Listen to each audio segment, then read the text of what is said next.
Ulam ngayon ay ginisang giniling na may halong konting carrots at saka patatas. Ayan ang aming tanghalian.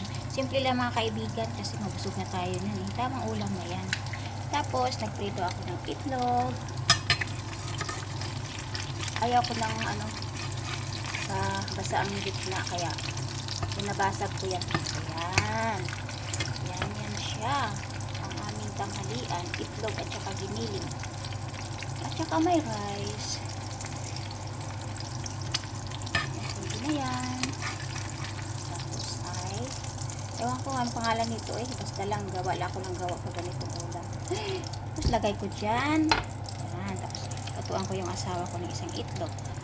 Ito para sa asawa ko na medyo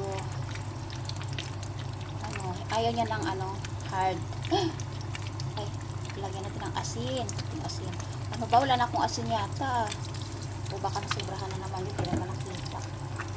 Gusto niya yung ang gitna. Basta ayaw niya ng tuyong pagka-prito. Yan. Yan ang aming ulam ngayon mga kaibigan.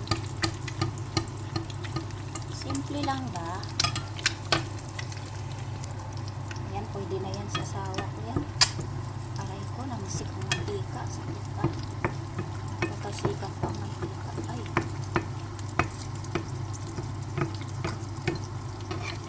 Yan. Puti pa. Kasi hilaw pa yung hilaw. Ay, puti. Ayan na. Isa na kami ng itlog. Asawa ko. Ayan sa kanya. Ayan sa kanya. Buo sa akin basag.